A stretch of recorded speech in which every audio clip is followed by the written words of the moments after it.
ular beludak kalian, ya. Ya. Lalu Petrus juga bilang, kamu itu seperti babi yang kembali kepada kubangan, anjing yang benar-benar muntahnya. Ayat ini sering dipelesetkan bahwa makan daging dan minum darah itu dikira kita Dracula. Nah, ya itulah. Selamat datang di Revival Church Jakarta. Di bawah pengembalaan Pendeta Ezra Soru, kita akan bersama belajar kebenaran firman Tuhan yang sejati. Sebelum lanjut, jangan lupa untuk like, subscribe, komen, dan nyalakan lonceng notifikasinya. Bila Anda diberkati, jangan ragu untuk share. Tuhan Yesus memberkati. Ya, puji nama Tuhan. Shalom, kita ketemu lagi di program Jumatan Ngobras. Ngobrol Alkitab santai. Yes, Yosua dan Ezra Soru. Kita ketemu lagi di hari Jumat ini. Sementara banyak Bapak Ibu Saudara yang mungkin WFH, ada juga yang biasanya ada persekutuan doa di kantor, tapi karena PPKM dan menghindari kerumunan, jaga jarak sehingga mungkin di off. Kami berdua dengan sukacita sekali, kita rindu bisa mengisi konten-konten yang produktif dan memberkati melalui kebenaran firman Tuhan. Shalom Pak Ezra, apa kabar setelah melewati masa COVID? Sehat Pak? Sehat, puji Tuhan. Ya. Kelihatan lebih langsing, lebih ganteng dan mantap nih. Lebih energik lagi nih. Sudah ngelewatin kalau di player itu pause gitu. Pause sebentar lalu di play lagi, ini sudah semangat lagi. Ya. Oke, puji Tuhan. Ya. Puji nama Tuhan Pak Ezra.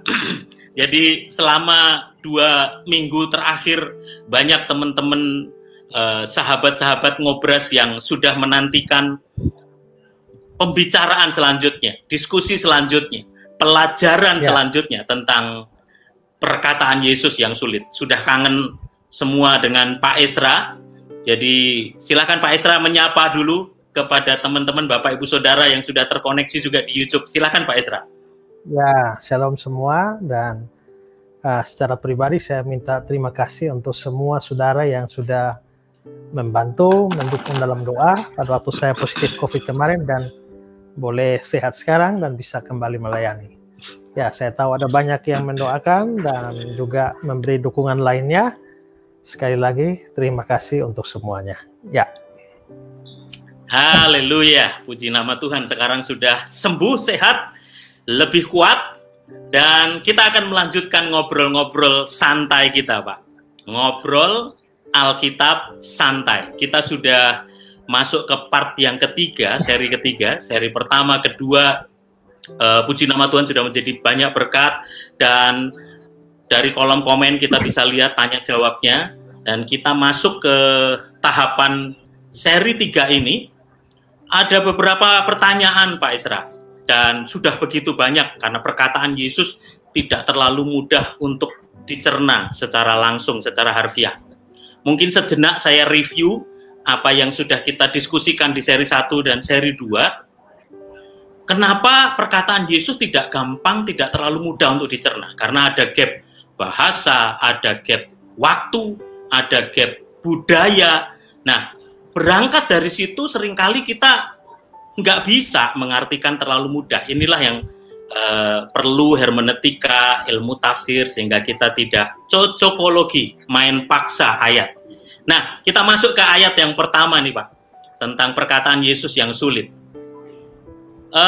Tertulis di dalam Yohanes 6 ayat 53. Maka kata Yesus kepada mereka, aku berkata kepadamu, sesungguhnya jikalau kamu tidak makan daging anak manusia dan minum darahnya, wah ini kayaknya ngeri banget.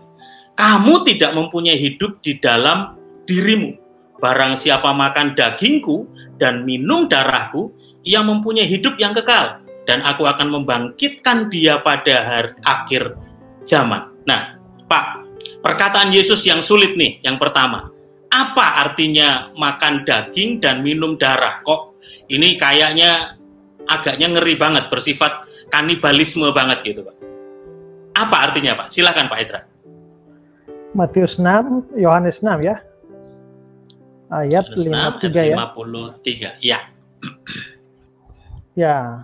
Maka kata Yesus kepada mereka, aku berkata padamu sesungguhnya jikalau kamu tidak makan daging anak manusia. Kita tahu anak manusia ini kan salah satu gelar Yesus ya. Jadi makan daging anak manusia ini sama dengan makan dagingnya Yesus. Minum darahnya ya minum darah Yesus. Lalu ayat 54 juga, makan dagingku, minum darahku, ya. Lalu juga kembali lagi, ya, barang siapa makan dagingku dan minum darahku. Minum darahku. Ya, jadi ayat-ayat ini kelihatannya itu, ya seperti Pak Yos bilang tadi kok kayak mengajarkan kanibalisme ya, kok bisa sampai makan darah, makan daging, minum darah. Ya, nah kalau kita melihat konteksnya, sebenarnya kan itu diawali di pasal 6 itu adalah Yesus kan membuat mujizat. 5 roti dan 2 ikan itu kan cukup.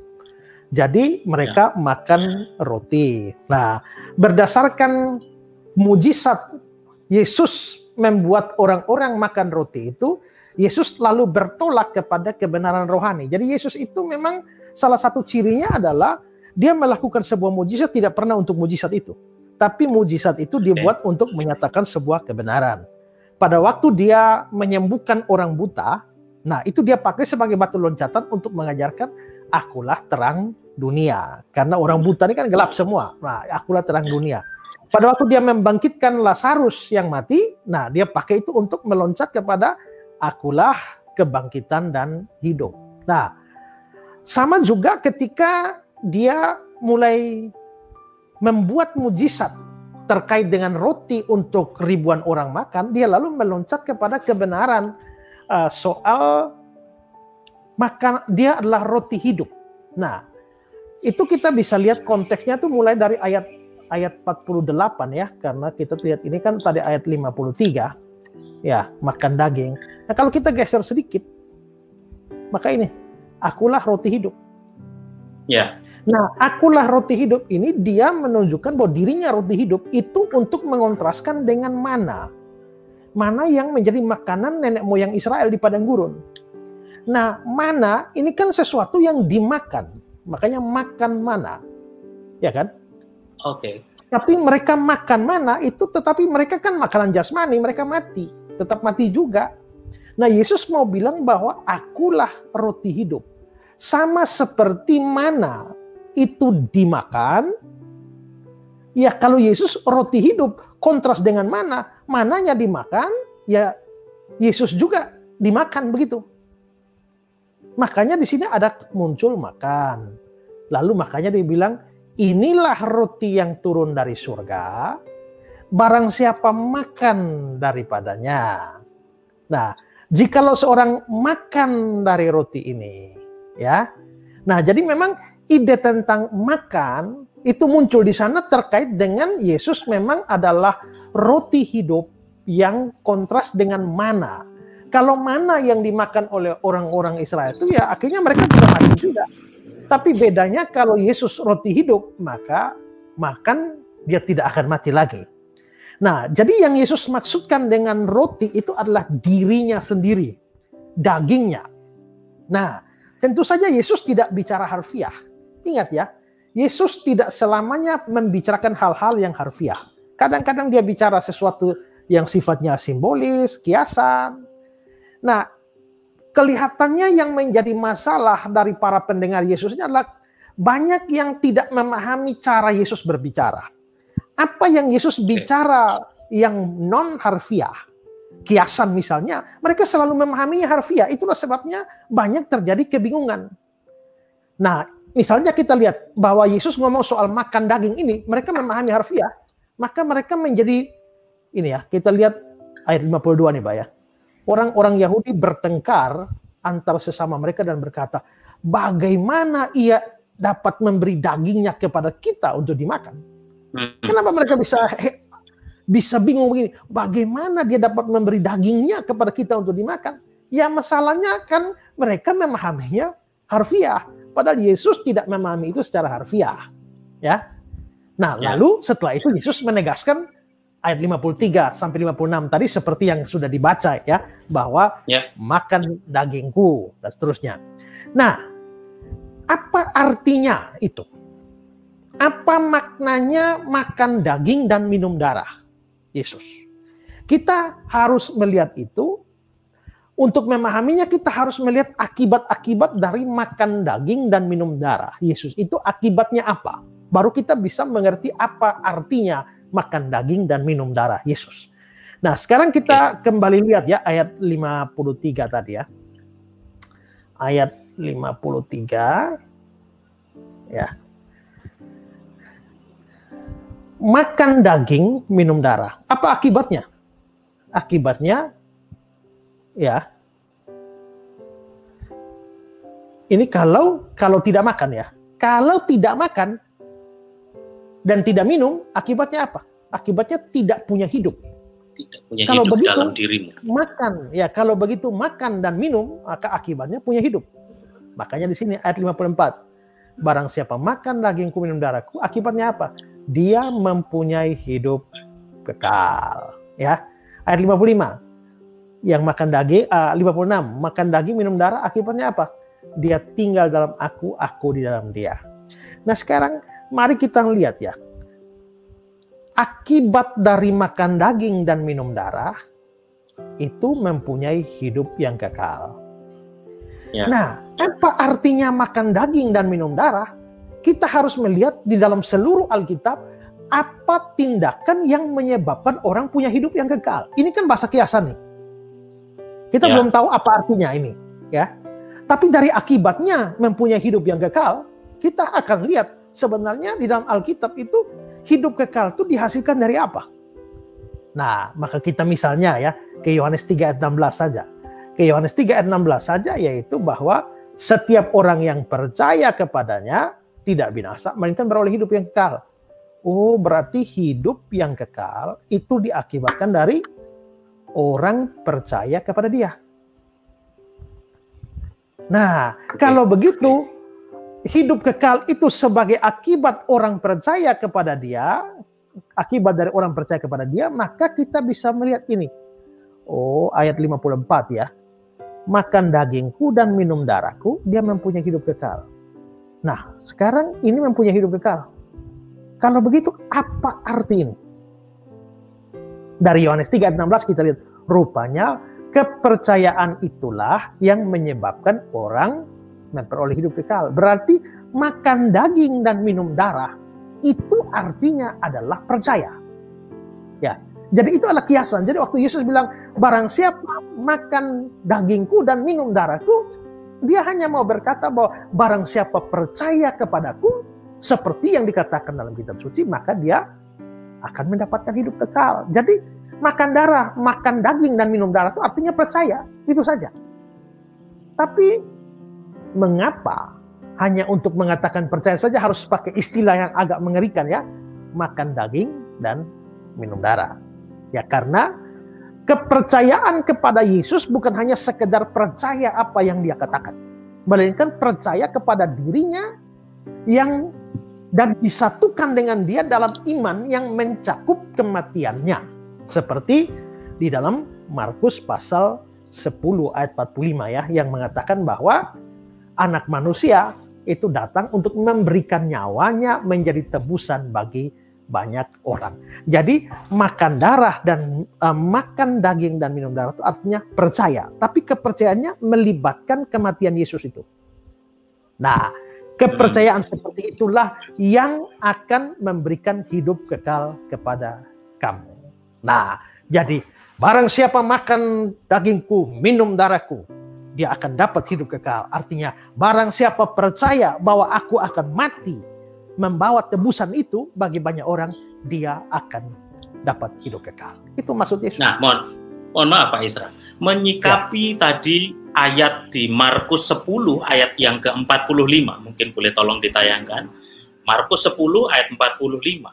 Apakah ada hubungannya secara langsung, korelasinya dengan perjamuan kudus, ungkapan Yesus ini, Pak?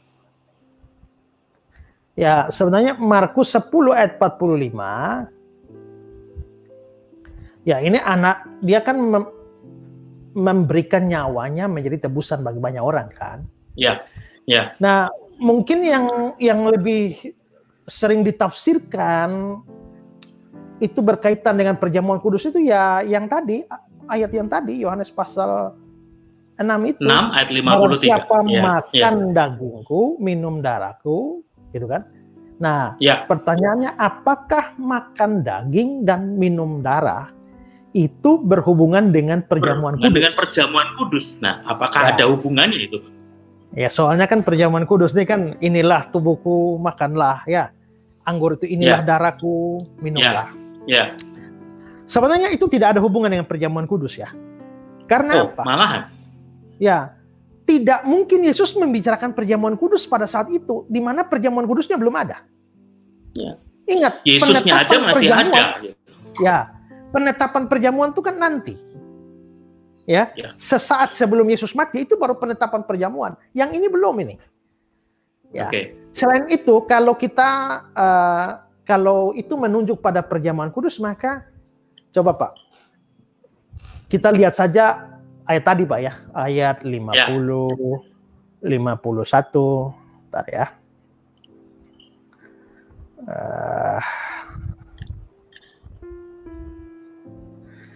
Ini misalnya ayat 50.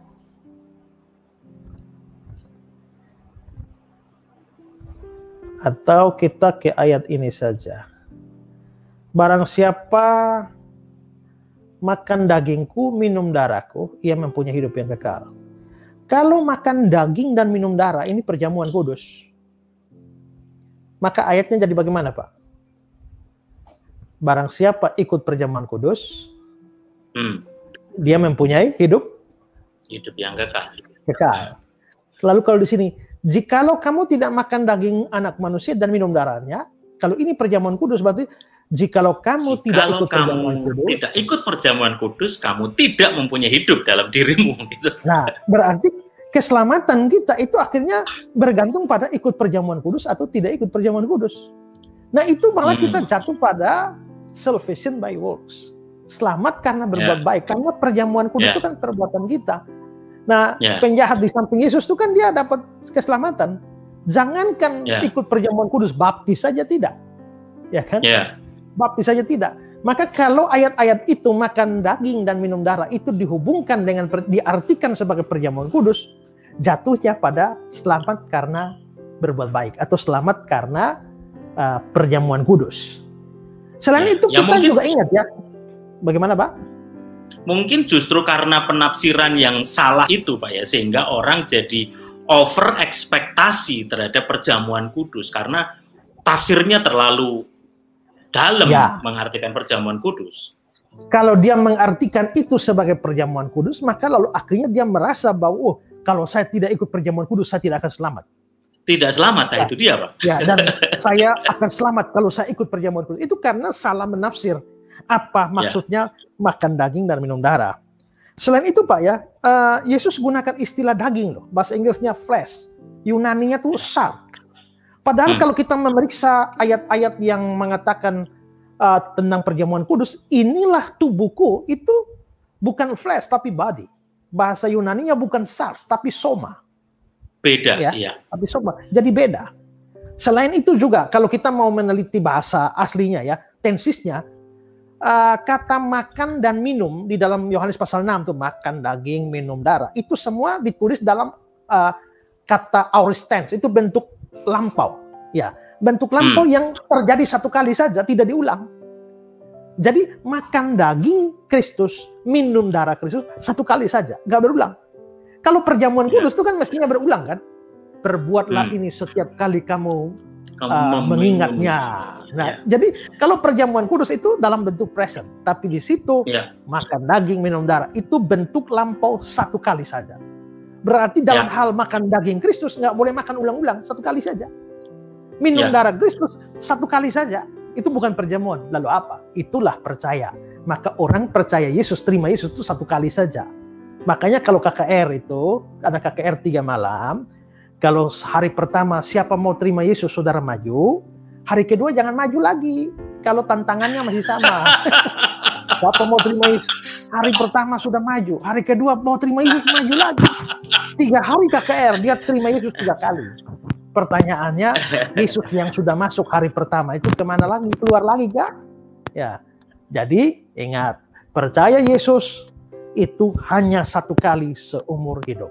Bertumbuh dalam iman itu hari lepas hari, tapi percaya Yesus 1 kali. Jadi kalau kita ringkaskan semua, apa artinya makan daging Kristus dan minum darah Kristus? Artinya percaya kepada Dia, dan percayanya melibatkan kematiannya yang menebus kita. Itu kira. Amin. Nah, saudara, jadi ketika kita menafsirkan sesuatu, memang jangan lupa, saudara, kita belajar satu hal tadi dari Pak Ezra. Lihat dulu ayat sebelumnya. Konteksnya Yesus lagi ngomong apa. Dan ternyata tadi dibuka dengan tentang mana, tentang roti. Jadi supaya kita tidak salah tafsir dan hanya membaca Alkitab sepotong di area perikop itu saja. Wow, puji nama Tuhan, kita disingkapkan untuk yang pertama. Ya Pak, itu patut diberi catatan juga ya, karena ada yang kasih komentar menarik itu ya.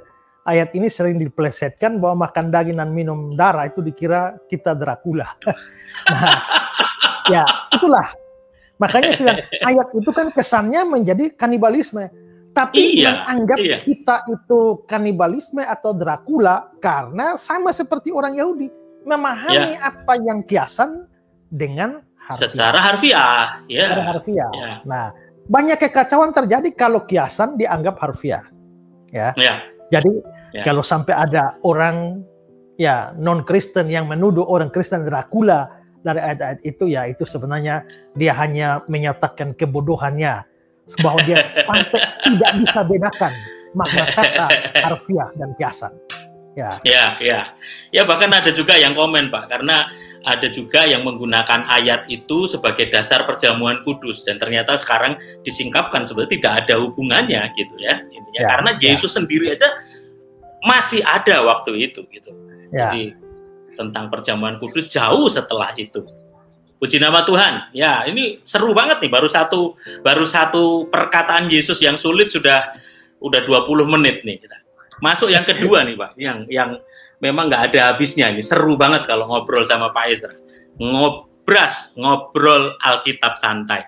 Mungkin juga saya menyapa Bapak Ibu Saudara yang menulis di komen, yang ikut live, boleh tulis nama Anda dari mana supaya kami juga bisa mengetahui berapa banyak dan saudara dari mana yang terkoneksi dengan acara ini. Yang kedua Pak Ezra, Matius 19 ayat 21. Wah, ini kayaknya orang Kristen itu kalau hidup memberi kok kayaknya langsung terlalu radikal ya. Jualah segala milikmu. Itu kan kayaknya berat banget gitu. Kata Yesus kepadanya, jikalau engkau hendak sempurna, pergilah, jualah segala milikmu dan berikanlah itu kepada orang-orang miskin, maka engkau akan beroleh harta di surga. Kemudian datanglah kemari dan ikutlah aku. Nah, pertanyaannya Pak, apakah untuk bisa ikut Yesus kita harus jual semua harta benda kita? Apakah itu yang harus kita lakukan? Gimana Pak? Gini, ya, ini kan konteksnya ini ya, kalau kita lihat dari ayat 8, 17, 16 ya. Ada seorang datang pada Yesus, Guru, perbuatan baik apa saja yang harus kuperbuat untuk memperoleh hidup yang kekal? Kita tadi sudah lihat ya, memperoleh hidup yang kekal itu hanya iman, percaya. Tapi orang ini datang bilang, Guru, perbuatan baik apakah yang harus kuperbuat? Jadi orang ini sebenarnya sudah datang dengan pemikiran atau doktrin yang salah. Bahwa dia berpikir dia bisa mendapatkan hidup kekal melalui perbuatan dia. Ya. Nah, karena dia kelihatannya mempunyai konsep salvation by works. Ya. Maka Yesus mau ngetes dia. Oke. Ya. Jikalau engkau ingin masuk ke dalam hidup, turutilah segala perintah Allah. Perhatikan Yesus bilang, turutilah segala. Jangan sebagian saja. Jangan sebagian besar. Jadi kalau saudara memang rasa mau selamat dengan berbuat baik, bisa sebenarnya. asal saudara taat semua hukum Tuhan 100%, jangan kurang satu. Bisa nggak? Itu kan mustahil kan? Nggak bisa. Mustahil. Nah, karena itulah jangan mengandalkan perbuatan. Kalau perbuatanmu juga cacat celahnya banyak, kamu baik di sini tapi buruk di sana. Taat yang ini tidak taat di sana. Ya. Nah, karena itu kalau memang kamu rasa diri baik, cukup baik untuk dapat hidup kekal, ayo lakukan segala. Tapi orang ini terlalu percaya diri. Perintah yang mana? Lalu Yesus memberi contoh, jangan membunuh, jangan berzina, jangan mencuri, jangan mengucapkan saksi dusta, hormati ayah dan ibumu. Lalu apa jawabnya? Semua itu telah kuturuti. Apalagi yang masih kurang? Wah, ini percaya dirinya sekali. Luar biasa. Ya. Nah, lalu Yesus bilang, jikalau engkau hendak sempurna, pergi jual segala milikmu, berikan pada orang miskin. Ya. Maka engkau akan beroleh harta di surga. Kemudian datanglah ikutlah aku. Nah, tadi Pak Yos bertanya, kalau begitu apakah ya kita juga harus menjual seluruh harta milik kita baru kita ikut Yesus? Nah, gini. Baru kita layak ikut Yesus. Ya. Kita harus jangan terlalu picik untuk menganggap bahwa itu adalah untuk kita. Tidak. Semua ayat yang ditulis dalam kitab itu ada ayat-ayat tertentu yang dicatat hanya untuk orang-orang tertentu. Kita itu tidak disuruh yang sama. Hanya kita bisa menarik pelajaran rohani dari situ. Tapi ayat itu bukan untuk kita. Contohnya, ya, itu mau mengandung dan melahirkan juru selamat, itu kan hanya diberikan kepada Maria. Nggak bisa kita hari ini tahu-tahu ada orang hamil lalu dia bilang, oh ini Roh Kudus menaungi aku sehingga anak yang kulahirkan dari Roh Kudus, kan tidak bisa. Lalu coba Yusuf, karena begitu Maria sudah hamil, kan Yusuf mau menceraikan dia, tapi malaikat bilang, kawinilah, ya jangan itu, ambillah dia sebagai istrimu. Berarti Yusuf diperintahkan untuk mengambil tunangan yang telah hamil untuk dijadikan istri. Apakah itu menjadi perintah bagi kita bahwa setiap saudara yang pacaran tahu-tahu pacar hamil dengan orang lain, tinggalin. Saudara harus menikahinya karena ada ayat tentang Yusuf? Tidak. Kalau saudara mau kawini boleh, tidak apa-apa, karena perintah untuk mengawini pasangan atau tunangan pacar yang sudah hamil itu hanya diberikan kepada Yusuf, bukan kepada semua kita. Ya. Sekarang Petrus pernah disuruh jalan di atas air, kan? Apakah itu berlaku bagi kita? Jadi kalau mau nyebrang laut, jalan saja di atas air. Tidak. Itu hanya untuk Petrus. Kalau ya tenggelam, kita ya naik kapal, naik perahu, ya. Nah, tapi kita masih bisa menarik pelajaran rohani dari kasus itu. Tapi ayat itu, kata-kata suruh jalan di atas air itu bukan untuk kita. Nah, begitu juga kasusnya itu. Suruh jual harta milik semua baru ikut Yesus, itu kata-kata atau perintah Yesus khusus orang itu. Kenapa? Ya. Karena dia kan rasa diri cukup hebat. Ya kan? Konteksnya tadi. Dia rasa diri cukup hebat, bahkan sudah diberikan dari hukum-hukum Tuhan, dari 10 hukum. Dia bilang, sudah semua, apalagi yang kurang. Nah, berarti Yesus sedang menghadapi orang yang terlalu percaya diri, terlalu rasa diri baik, ya. Tapi Yesus tahu kekurangannya. Kekurangannya dia ini terlalu cinta harta. Ya. Karena itulah, kalau kamu rasa diri hebat, kamu tidak tahu bahwa kamu cinta harta, maka saya suruh sekarang, ya. Juallah segala milikmu, berikanlah kepada orang miskin. Lalu apa yang terjadi? Coba lihat. Ketika orang muda itu mendengar perkataan itu, pergilah ia dengan sedih sebab banyak hartanya.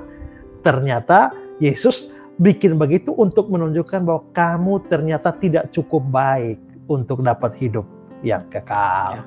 Jadi dengan kata lain, itu hanya diberikan untuk orang itu dalam kasus dan konteks seperti itu. Ya, tapi tidak berarti bahwa semua orang ikut Yesus harus jual hartanya. Ya, itu berarti bahwa orang Kristen miskin semua dong. Ya, miskin semua dong. Nah, tentu tidak saja. Jadi intinya adalah bahwa ya jangan merasa diri cukup baik untuk mendapatkan hidup kekal. Kalau kamu merasa perlu berbuat sesuatu untuk dapat hidup kekal, buatlah segala. Ya, taatlah semua. Tidak boleh kurang satu. Kurang satu kau masuk neraka. Ya. Tapi kalau sadar diri bahwa saya ini ternyata tidak bisa taat secara sempurna, ya sudah, jangan andalkan ketaatan, andalkan iman untuk dapat hidup yang kekal. Makan daging dan minum darah anak manusia supaya kamu dapat hidup yang kekal. Ya, gitu. Dan ini menunjukkan kemampuan komunikasi Yesus yang luar biasa ya Pak ya. Karena dia membaca apa yang anak muda ini, bahwa dia belum sempurna amat. Semua kesombongan yang dia katakan bahwa semua sudah kuturuti, tetapi Yesus melihat bahwa hatinya masih melekat kepada hartanya. Dan ini satu pelajaran Bapak Ibu Saudara, supaya ketika kita membaca satu ayat, kita tidak lantas menafsirkan ayat itu untuk semua orang, tetapi spesifik Tuhan Yesus menyampaikan ini kepada anak muda itu karena hatinya masih melekat dengan harta. Jadi ada ayat-ayat yang memang ditujukan pada semua orang percaya, ya kan? Misalnya, pergilah, jadikanlah semua bangsa murid. Semua bangsa murid. Semua orang percaya. Semua. Bersukacitalah, sekali lagi kukatakan bersukacita. Iya. Ya. Nah, tapi ya seperti jalanlah di atas air, ya jangan.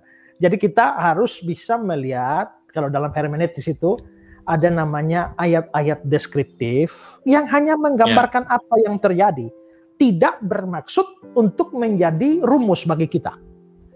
Ya, misalnya bangsa Israel kalau mau runtuhkan tembok Yeriko, puter-puter itu tembok itu pakai alat musik. 7 kali. Ya, puter-puter 7 kali. Nanti pada hari ke-7 putar 7 kali pakai alat musik, langsung tembok runtuh. Itu kan hanya untuk orang Israel pada waktu itu. Kalau hari ini kita mau perang, lalu kita bawa drum, bawa piano, bawa gitar, keliling-keliling, sudah dirudal orang, habis kita. Ya kan? Ditembak sniper jarak jauh sudah. Ya. Nah, jadi kita menarik pelajaran rohani dari sana, tapi itu bukan untuk kita. Itu cuma menggambarkan apa yang terjadi. Ya. Musa mau menyeberang laut Tebrau, dia angkat tongkat pukul, terbelah lautnya. Itu cuma kasih gambaran pada kita, bukan menyuruh kita bahwa kalau mau menyeberang laut pakai pukul-pukul. Kau pukul sampai ke tiang bengkak juga, itu laut tidak akan terbelah, ya kan? Nah, gitu. Kenapa sampai ke tiang juga harus keluar gitu loh? Jadi itu menggambarkan. Tapi itu sama kayak begini ya, Pak Yos baca koran.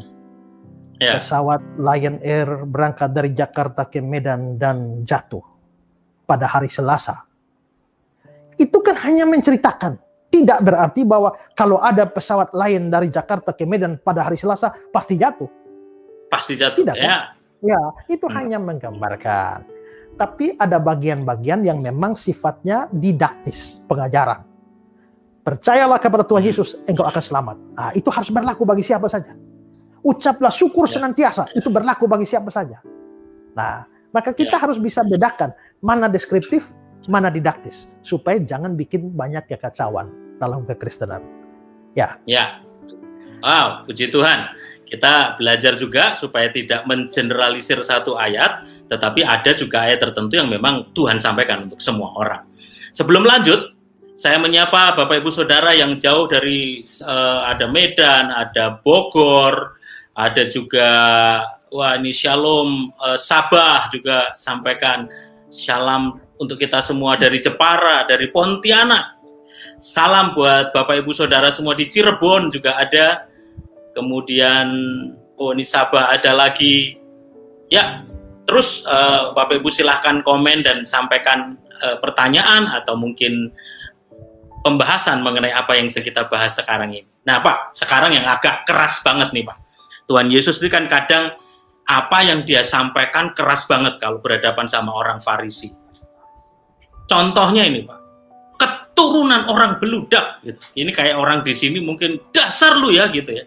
Tapi Yesus sampaikan di Matius 23 ayat 33. Hai kamu ular-ular, hai kamu keturunan ular beludak. Bagaimanakah mungkin kamu dapat meluputkan diri dari hukuman neraka? Pak, Sebetulnya apa sih maksudnya keturunan ular beludak? Hai kamu ular-ular, hai kamu keturunan ular beludak. Ini kan Yesus ngomong kepada ahli-ahli Taurat ya. Ya. Kan kalau kita lihat konteksnya, ahli-ahli Taurat dan orang-orang Farisi. Nah, mereka mengikat beban berat. Nah, mereka ini kan ahli-ahli Taurat. Jadi konteksnya seluruhnya tentang ahli-ahli Taurat. Sampai ayat 33, dia bilang bahwa kamu ular-ular, kamu keturunan ular beludak.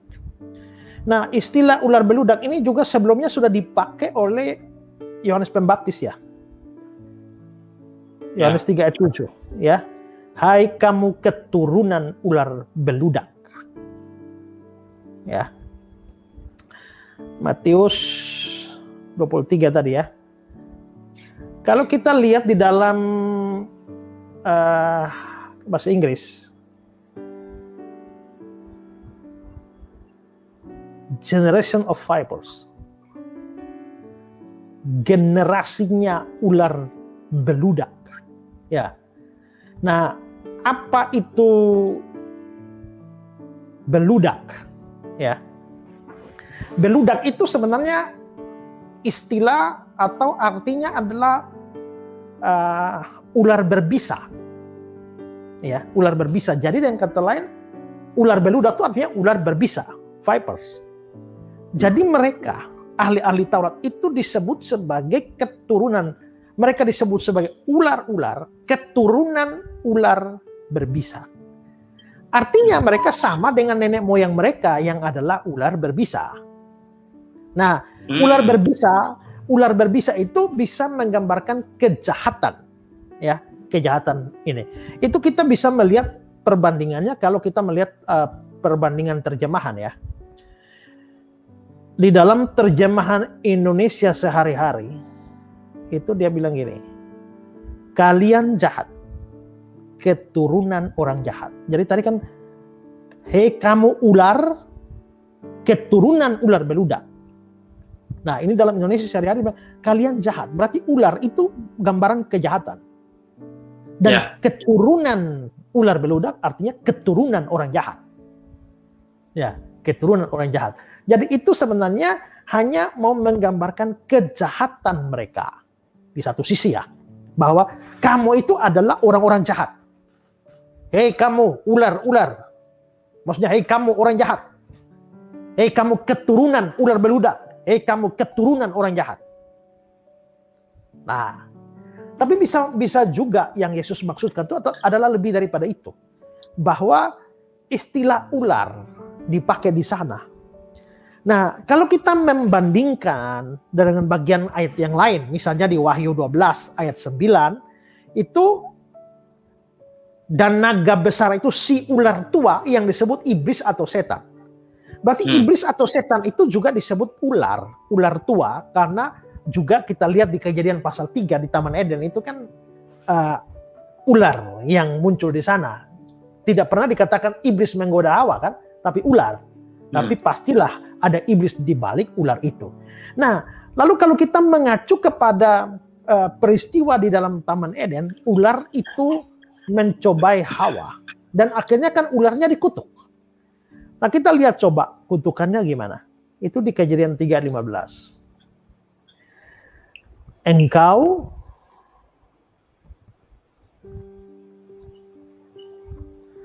aku, ini kan Tuhan, akan mengadakan permusuhan. Ini omongan pada siapa? Bentar ya. Lihat ayat 14. Lalu berfirmanlah Tuhan kepada ular. Bla bla bla bla bla. Berarti sekarang tentang ular. Aku akan mengadakan permusuhan antara engkau di sini siapa? Ular. Dan perempuan ini, Hawa. Antara keturunanmu, keturunan siapa? Keturunan ular. Dan keturunannya, keturunan perempuan. Nah ini berarti Alkitab bicara soal keturunanmu. Ini ada keturunan ular. Berarti ularnya ada keturunan. Nah kita tahu juga bahwa Ular itu bukan setan, setan itu bukan ular. Ya, makanya kalau makan daging ular bukan berarti makan daging setan. Ya, digigit ular bukan berarti digigit setan. Ular ya ular, setan ya setan. Tapi di Taman Eden itu setan pakai ular. Ya, nah karena itu kalau di sini keturunanmu, keturunan ular sebenarnya adalah keturunan setan atau keturunan iblis. Berarti apakah iblis itu mempunyai keturunan? Ya, tapi bukan keturunan fisik. Ada keturunan secara rohani yang dimaksudkan. Makanya nanti kita lihat di dalam Yohanes pasal 8 ayat 44, Yesus bilang, iblislah yang menjadi bapakmu. Iblis yang menjadi bapakmu. Kalau iblis yang menjadi bapakmu, berarti kamu itu anaknya iblis. Kamu itu keturunannya iblis. Nah, berarti ada orang yang disebut sebagai keturunannya iblis. Nah, maka Yesus ngomong kepada mereka, hei kamu ular-ular, kamu keturunan ular beludak. Bisa jadi itu menggambarkan kejahatan mereka saja, tapi lebih jauh bisa jadi menunjukkan bahwa kalian itu bapakmu itu iblis. Ya, atau kalian itu anak-anak iblis. Nah, maka memang Yesus mengatakan begitu. Dan itu memang keras sekali. Dan Yesus terkenal dengan kata-kata yang keras. Ya, tapi siapa mau salahkan Yesus? Ya, dia pernah bilang pada Herodes, bilang pada serigala itu. Oh, itu keras sekali itu, ya. Nah, jadi kalau saya pinjam kata-kata Pendeta Budi Asali, Yesus memang sedang memaki. Tapi itu adalah makian yang alkitabiah. Ya, makian yang. Nah, itu beda dengan kata-kata kotor. Ya, kata-kata kotor memang tidak boleh. Tapi makian yang alkitabiah seperti itu diberikan. Nanti kita bisa lihat bahwa Yohanes Pembaptis juga bilang, ular beludak kalian, ya. Lalu Petrus juga bilang, kamu itu seperti babi yang kembali kepada kubangan, anjing yang benar-benar muntahnya. Ya. Jadi kita bisa lihat bahwa bahkan ya digunakan bahwa jangan buang mutiara kepada babi, ya, barang yang kudus kepada anjing. Nah, jadi digunakan seperti itu. Maka memang kata-katanya keras, ya. Tapi tetap kita bisa lihat bahwa makna dari ular beludak itu adalah bisa dua. Pertama, menunjukkan kejahatan mereka, tapi kedua, menunjukkan bahwa mereka adalah anak-anak dari si jahat atau iblis itu. Ya, kira-kira itu artinya. Iya. Nah, ini mumpung pas lagi kita bicara tentang perintah yang sangat keras gitu, Pak. Tadi ular beludak. Ini kita lanjutin langsung aja, Pak. Kita kan itu pernah Yesus sampaikan juga di Matius 7 ayat 6 gitu. Jangan kamu memberikan barang yang kudus kepada anjing dan jangan kamu melemparkan mutiaramu kepada babi. Tadi Bapak sudah sampaikan. Supaya jangan diinjak-injaknya dengan kakinya. Lalu ia berbalik mengoyak kamu. Nah, ini kan keras gitu ya, bukan kasar ya, beda. Tapi apa itu barang kudus dan mutiara yang dimaksud oleh Yesus? Dan siapa itu anjing dan babi? Latar belakangnya apa sehingga muncul ungkapan perkataan Yesus itu? Silakan Pak Isra. Kalau kita melihat ini kan ada barang yang kudus. Ya. Itu setara dengan mutiara. Ya. Lalu anjing itu setara dengan babi. Ya. Ya. Jadi barang yang kudus dan mutiara tidak boleh diberikan kepada anjing dan kepada babi. Nah, apa yang dimaksudkan dengan barang yang kudus di sini? Ya, ada yang mengartikan bahwa itu adalah roti perjamuan kudus. Tapi kalau itu artinya roti perjamuan kudus, terus apa artinya diinjak-injak? Apakah menginjak-injak roti? Apa artinya mengoyak? Mengoyak roti atau bagaimana? Sehingga rasanya tidak tepat itu disebut sebagai barang yang kudus. Nah, saya lebih setuju dengan penafsiran bahwa barang yang kudus dan mutiara, ini kita tidak perlu membedakan keduanya. Ini dia hanya paralel saja. Dan itu barang yang kudus dan mutiara itu hanya menunjukkan bahwa sesuatu yang sangat berarti. Ya, sesuatu berharga yang sangat berarti, berharga. Nah, untuk yang sangat berharga ini, Kalau kamu kasih barang yang kudus kepada anjing, nggak ada arti bagi dia. Kamu kasih mutiara kepada babi, nggak ada arti bagi dia. Itu berarti bahwa anjing dan babi ini itu adalah jenis yang tidak bisa menghargai barang yang berharga. Ya. Ya kan? Nah, apa barang yang berharga di sini? Nah, kelihatannya yang Yesus maksudkan itu adalah ajaran atau Injil. Injil itu adalah sesuatu yang sangat berharga. Tapi Injil itu kalau diberitakan, itu bisa mempertobatkan orang. Tapi ada orang-orang jenis anjing babi yang tidak bisa menghargai Injil. Kita beritakan Injil kepada dia, dia mencabik-cabik atau mengoyak. Itu artinya Injil itu menjadi hinaan bagi dia. Sangat tidak berarti. Nah, untuk yang seperti itu jangan berikan. Kalau ada orang jahat, saya lihat dia orang jahat, saya mau beritakan Injil pada dia. Harus memang. Tapi kalau saya lihat orang jahat ini, ternyata kalau diberitakan Injil, dia malah menghina Injil, ya. Dia sudah tidak ada niat percaya, dia menghina Injil, dia mengolok-olokkan Injil, maka jangan beritakan Injil kepada orang seperti itu.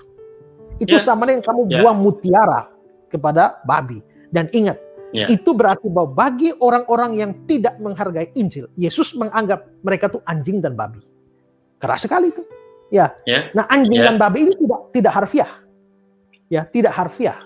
Nah, itu adalah sebutan bagi orang-orang yang sudah tidak percaya Injil, menghina Injil, mengolok-olok Injil dan menganggapnya sebagai yang tidak berarti. Padahal Injil itu kekuatan Allah yang menyelamatkan tiap orang.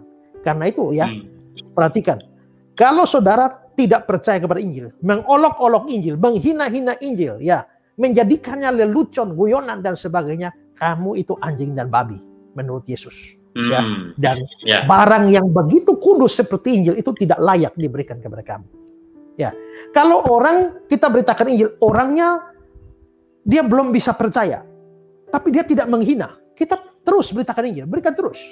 Tetap dia tidak bisa percaya, kita berikan terus. Itu ketekunan. Tapi kalau penghinaan dan pengolokan dan segala macam yang buruk sudah dia berikan pada Injil, saudara terus beritakan Injil, itu bukan ketekunan. Itu melanggar kata-kata Yesus ini. Karena itulah kita harus bedakan. Kapan kita terus tekun beritakan Injil dan kapan kita harus berhenti beritakan Injil kepada jenis anjing dan babi seperti itu. Tapi dalam konteks ayat ini sebetulnya Yesus tidak sedang berkata harfiah ya Pak ya, anjing dan babi ini sebetulnya. Jadi itulah sebabnya banyak kekacauan karena Yesus tuh bicara tuh, Yesus itu pintar sekali menggunakan kata-kata. Kadang harfiah, kadang kiasan. Tapi yang banyak terjadi adalah orang-orang tidak paham yang dia ngomong. Dia ngomong kiasan, orang tafsirnya harfiah. Makanya banyak kekacauan. Nah, ini konteks di sekitar kita aja Pak, kita sedang live seperti ini. Satu hal saya percaya gini, we cannot make everybody happy. Kita tidak akan pernah bisa menyenangkan semua orang. Even kita berbicara Injil, di tengah komen-komen pun ada banyak juga yang mencela Injil, mencela diskusi kita atau apapun, selalu ada. Tetapi yang penting kita memperkatakan Injil. Terima atau tidak terima itu kasih karunia Tuhan. Saya gini ya, kalau saya misalnya berdebat dengan orang agama lain, saya debat, dia menghina. Mestinya berdasarkan Matius 7 tadi saya sudah harus berhenti.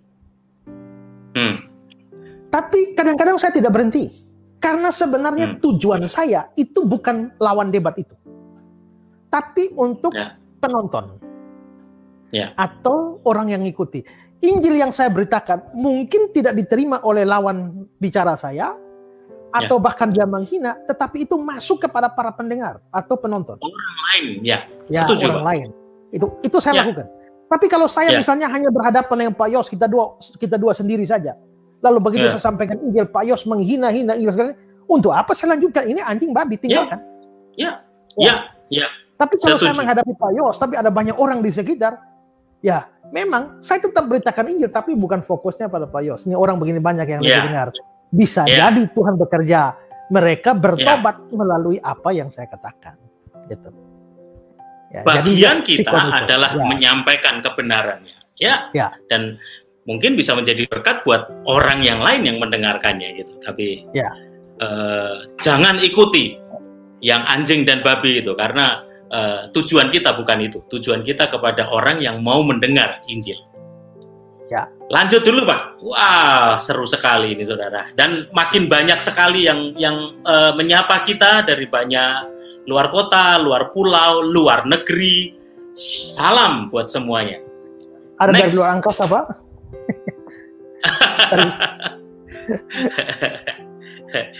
Pak, ini Pak, ini kayaknya juga kok kayaknya Yesus nih tadi jual harta, sekarang membenci bapak ibu. Lukas 14 ayat 26, mungkin sambil kita buka.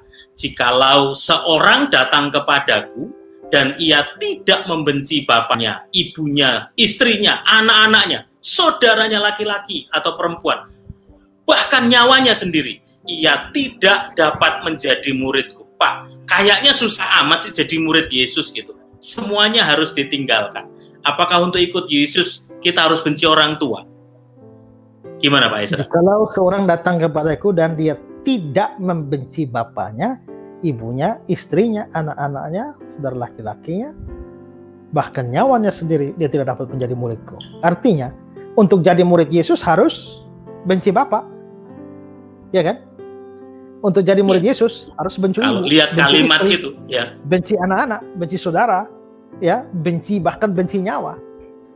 Nah, ini ayat ini juga seringkali salah dipahami atau salah dimengerti oleh banyak orang. Nah, memang kita harus bisa, ini yang saya bilang tadi, atau tadi dari kali-kali lalu, dan juga Pak Yos sudah singgung tadi di awal. Kita kan menghadapi Alkitab ini kan kita ada gap. Dan gapnya itu adalah gap, salah satu gapnya itu adalah gap bahasa. Di dalam gap bahasa itu bisa ada masalah vocab, kosakata, bisa ada masalah tensis, bisa masalah atau grammar, bisa juga masalah ungkapan, dan juga tradisi-tradisi yang ini ya, seperti kita sudah contohkan kali lalu ya. Saya sudah bilang kalau di saudara di luar NTT itu bajingan itu artinya negatif, yaitu jahat. Ya. Tapi kalau di Kupang sini itu bajingan itu artinya orang hebat. Nah, jadi bisa berbeda secara frontal. Tapi mau bagaimana juga, ya namanya itu memang kebiasaan kami menyebut orang hebat itu bajingan. Gitu. Tapi yang lain itu penjahat. Nah, kita harus memahami itu dalam pengertian orang Yahudi pada waktu ngomong. Nah, orang Yahudi itu untuk menggambarkan sesuatu keadaan kurang mengasihi, dia menyebutnya membenci. Ya. Jadi kalau saya membenci botol ini, itu sebenarnya artinya saya kurang mengasihi botol ini. Ya. Gitu. Nah, untuk menggambarkan bahwa itu betul-betul kebiasaan mereka. Saya mau berikan contoh ya. Dari Ulangan 21 ayat 15. Ya, kita lihat Perjanjian Lama. Ulangan 21 ayat 15. Apabila seorang mempunyai 2 orang istri, yang seorang dicintai dan yang lain tidak dicintai. Ya, cukup dulu ya. Ada 2 istri, yang seorang dicintai, yang lain tidak dicintai. Sebenarnya kata-kata ini tidak dicintai, ini sebenarnya bukan terjemahan harfiah loh. Terjemahan harfiahnya itu seperti misalnya kita lihat di dalam King James ya.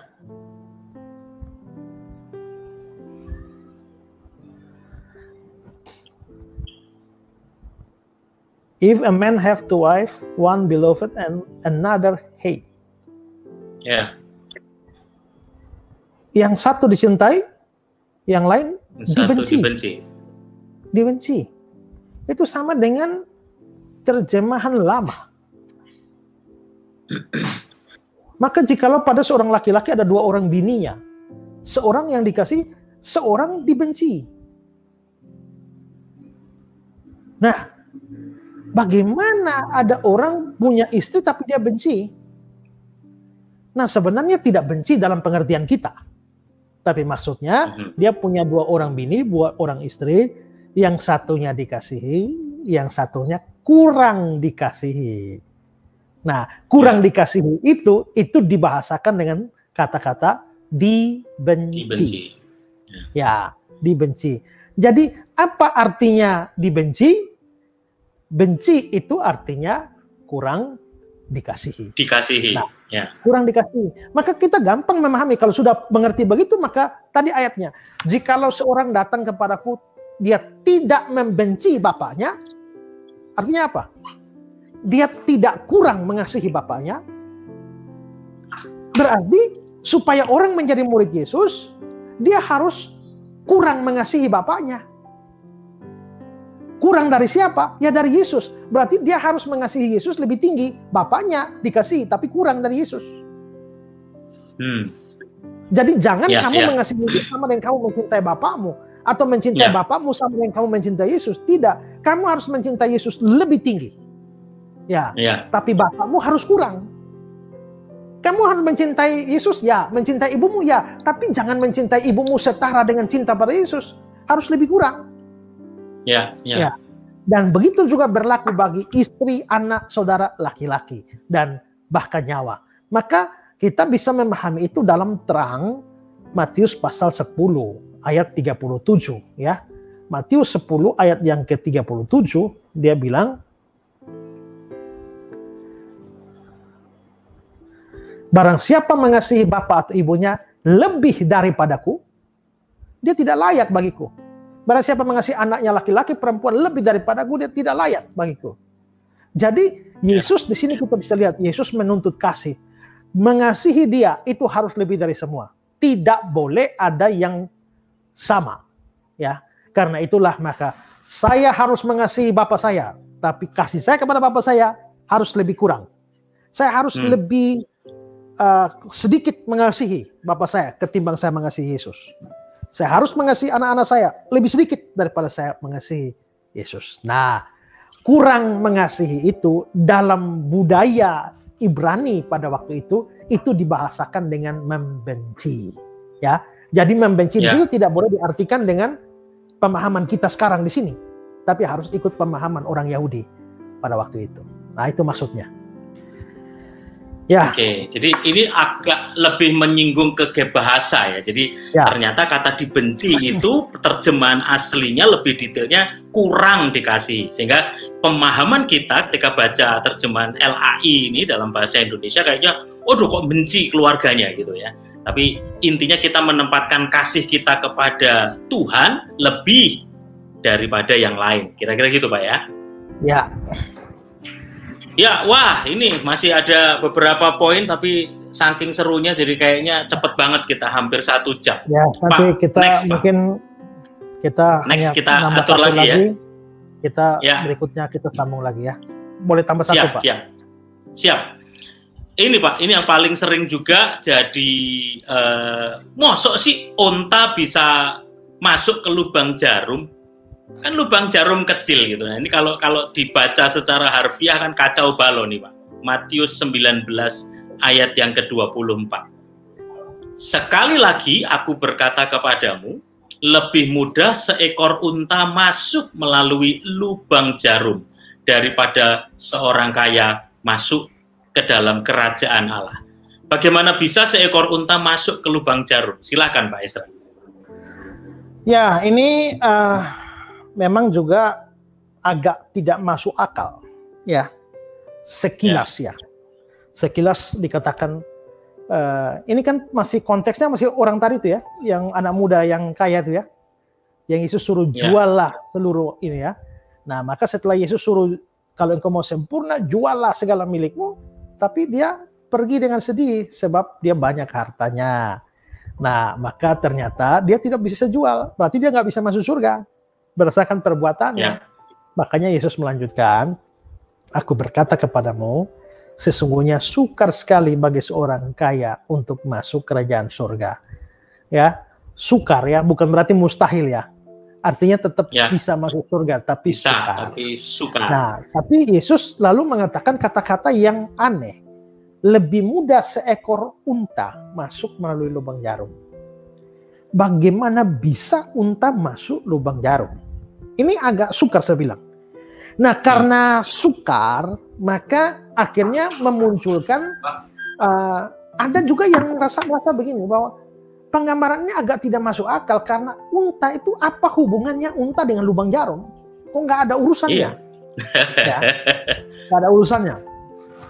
Lalu akhirnya memunculkan penafsiran. Ada penafsiran begini, bahwa sebenarnya lubang jarum itu bukan lubang dari jarum zait. Ya. Tapi itu pada waktu itu kan ada tembok kota. Ya, tembok kota itu biasanya punya 2 pintu. Ada satu pintu yang sempit. Nah, pada malam hari pintu utama ditutup dan dikunci. Orang yang mau keluar masuk itu tidak bisa. Maka mereka hanya bisa melalui pintu yang sempit. Pintu yang begitu kecil atau sempit sehingga manusia masuk saja sukar untuk berjalan tegak. Apalagi unta yang bawa beban. Nah, gerbang kecil itulah yang disebut sebagai lubang jarum.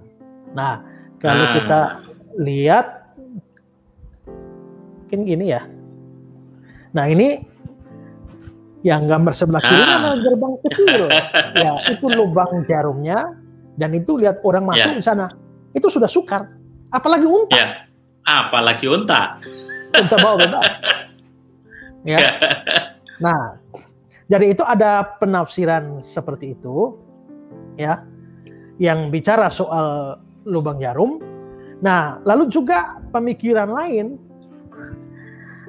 itu mempersoalkan ini dari sisi bahasa Yunani, karena bahasa Yunani untuk unta itu adalah kamelos. Kamelos, ya. Kamelos. Sedangkan kata Yunani untuk tali atau kabel itu adalah kamilos. Hanya beda satu huruf, kamelos dengan kamilos, atau tali kapal seperti itu ya.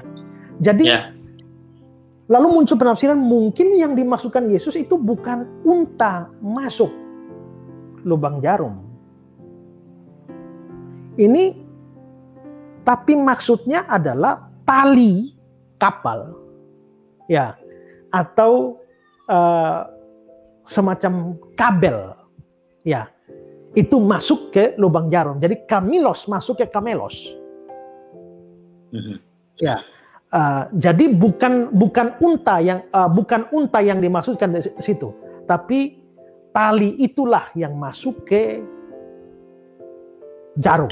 Itu bukan menjadi, kalau jarum sama tali kan berhubungan, seperti jarum dengan benang, itu ada hubungan. Tapi kalau jarum dengan unta ini apa hubungannya? Ya. Tapi kita juga perlu ingat bahwa kadang-kadang Yesus juga membicarakan hal-hal yang nggak ada hubungan dalam hal-hal yang dibicarakan. Kita ambil contoh misalnya ya di Matius 23 ayat 24. Coba. Matius 23 24 ya. Hai kamu pemimpin-pemimpin buta, nyamuk kamu tapiskan dari dalam minumanmu, tapi unta di dalamnya kamu telan. Ini ngomong minuman. Coba. Apa hubungan minuman dengan unta? Kalau minuman dengan nyamuk, masih ada hubungan karena nyamuk bisa masuk minuman. Tapi kalau minuman dengan unta, apa hubungannya minuman dengan unta? Apakah unta bisa masuk minuman? Nah, jadi Yesus memang kadang-kadang membicarakan hal yang kelihatannya tidak masuk akal. Tapi itu sebenarnya bukan tidak masuk di akal. Tapi dia sedang menggunakan bahasa hiperbol. Ya, hiperbol. Jadi ini lagi-lagi soal gaya bahasa. Ya, gaya bahasa. Yesus itu orang yang guru yang hebat. Maka dia menggunakan berbagai macam gaya bahasa di dalam membicarakan.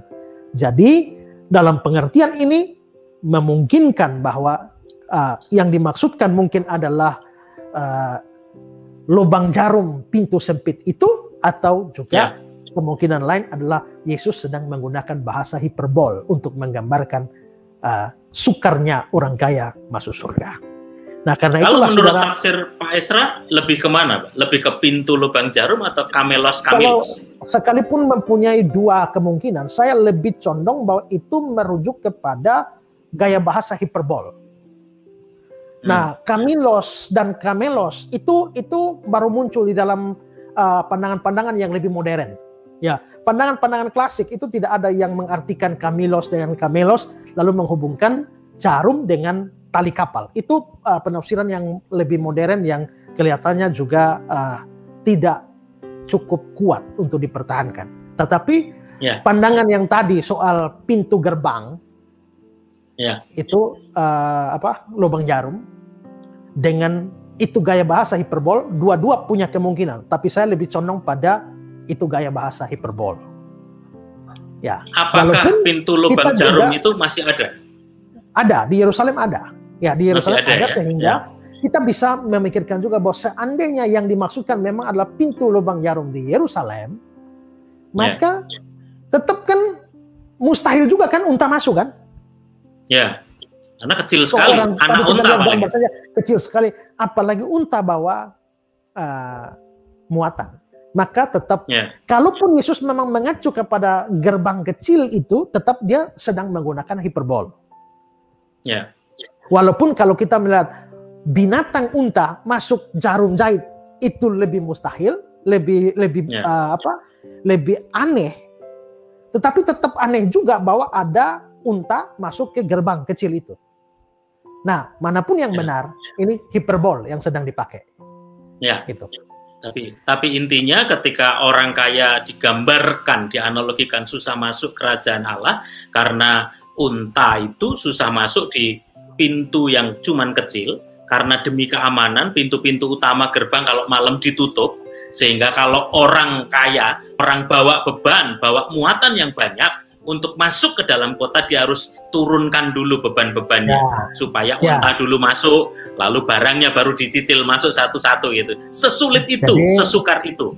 Ya, karena itulah maka sebenarnya saudara-saudara kita yang kaya nih ada beban mereka sendiri ya. Ya. jadi kadang kekayaan itu bukan cuma enak ya, ada beban. Ya ada beban. Nah, tetapi ingat bahwa yang itu bukan berarti bahwa orang miskin lah mudah-mudah masuk surga. Jadi sebenarnya intinya adalah percaya. Ingat bahwa di surga pernah ada orang kaya dan orang miskin sama-sama. Dalam mana? Kasus orang kaya dan Lazarus. Begitu orang di dunia ada satu orang kaya dan Lazarus. Tapi waktu mati, orang kayanya pergi ke neraka, Lazarus yang miskin pergi ke surga. Tapi di surga, Lazarus yang miskin ketemu Abraham. Abraham itu di dunia kaya loh. Ya, berarti ada Abraham di surga, orang kaya, ada Lazarus miskin juga di surga. Karena itu orang kaya jangan putus asa dulu. Ada kemungkinan masuk surga. Ada harapan. Asal sungguh-sungguh percaya Yesus. Nah, orang miskin juga jangan terlanjur senang karena ya kalau saudara tidak percaya Yesus, sudah miskin sengsara di dunia, mati masuk neraka lagi, sengsara di neraka lagi. Di dunia sudah sengsara, di neraka sengsara lagi. Sengsara double terus. Makanya, seperti pembahasan kita sebelumnya Pak, kalaupun kita kaya, jadilah, gunakanlah mamon yang tidak jujur itu untuk kemuliaan Tuhan. Ketika kita melakukan untuk kemuliaan Tuhan, yaitu kita jadi berkat untuk memuliakan Tuhan. Orang kaya tidak akan masuk surga ketika dia menjadikan kekayaan itu tuannya. Ya, setuju. Tapi kalau dia percaya Yesus, dia bisa kaya. Tapi kekayaan itu adalah hambanya atau budaknya. Jadi bukan kekayaan yang menguasai dia, tapi dia yang menguasai kekayaan. Karena dia menguasai kekayaan, maka dia bisa memakai kekayaannya untuk melayani Tuhan. Nah, orang kaya seperti itu orang kaya sejati. Ya, dia bukan hanya kaya secara jasmani, tapi dia kaya secara rohani. Ya. Nah, karena itulah, jangan punya harta di bumi, jangan hanya kumpulkan harta di bumi ya, tapi kumpulkan harta di surga. Surga. Ya. Siap. Gitu, Pak. Wow, luar biasa sekali. Satu lagi atau kita cukupkan dulu saat ini, Pak Esra?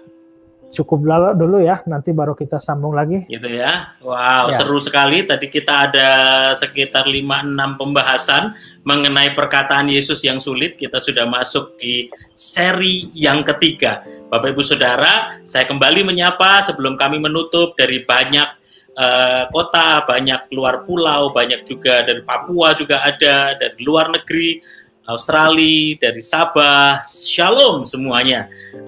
Apapun komentar saudara yang positif, yang negatif, kami mengasihi Bapak Ibu Saudara, kami memberkati Bapak Ibu Saudara, dan ketika Injil diberitakan, saya percaya tidak akan pernah kembali dengan sia-sia. Bagian kita adalah menabur dan menyampaikan kebenaran firman Tuhan. Setuju Pak Ezra ya? Ya. Puji nama Tuhan. Terima kasih Pak Ezra atas waktunya. Pak Kita Yos mungkin ya mau Ya. disampaikan mungkin apa ada hal-hal tentang RCC mau Ya. disampaikan?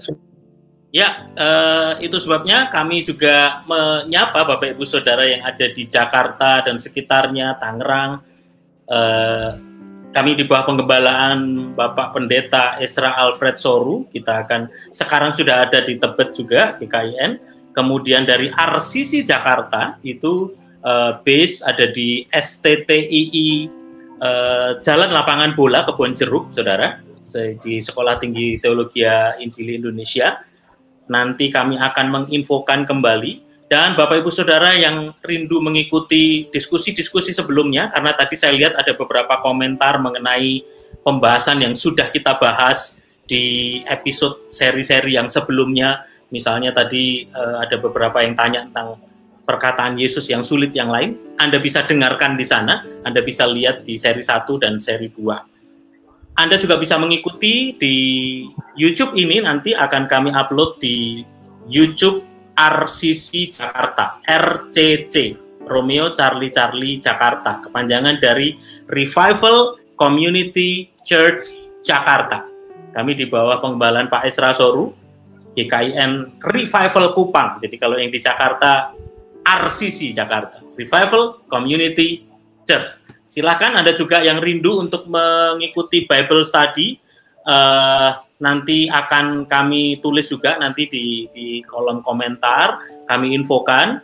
Silakan menghubungi nomor handphone, ada nomor WA yang ditulis di situ. Anda bisa join dengan Bible Study kami. Ada juga di Surabaya, di Jakarta. Tapi yang di Jakarta nanti kita bisa gabung dan kita akan terus belajar kebenaran firman Tuhan supaya kita lebih dalam mengenal dan mengetahui kebenaran firman Tuhan. Demikian, salam dari kami. Pak Ezra, silahkan mungkin ada sapaan untuk menutup ngobras kita siang ini, Pak. Ya, baik. Kita sudah belajar banyak dan biarlah ini boleh bertumbuh di dalam pengertian firman Tuhan. Saya nggak ada yang perlu dikatakan, mari kita berdoa. Tuhan, terima kasih karena Tuhan telah menolong kami. 1 jam lebih kami pakai untuk belajar firman Tuhan. Biarlah ini berguna bagi kami di dalam menambah wawasan pengertian kami akan firman Tuhan, sehingga kami makin mengenal kebenaran dan bertumbuh di dalam kebenaran. Tuhan tolong sehingga memakai acara-acara seperti ini untuk jadi berkat bagi banyak saudara. Terima kasih Tuhan, segala kemuliaan bagi Tuhan, dan mohon berkat-Mu untuk kami sekalian. Kiranya anugerah Tuhan Yesus Kristus, kasih sayang dari Allah Bapa, dan penghiburan kekuatan Roh Kudus menyertai saudara sekalian yang percaya dari sekarang ini sampai selama-lamanya. Amin. Haleluya. Amin. Terima kasih Pak Ezra waktunya. Salam Bapak Ibu Saudara yang mengikuti sepanjang acara live ngobras ini, ngobrol Alkitab santai. Kita ketemu di Jumatan berikutnya, di acara ngobras berikutnya. Kiranya acara ini memberkati Bapak Ibu Saudara. Tuhan Yesus memberkati. Shalom. Shalom.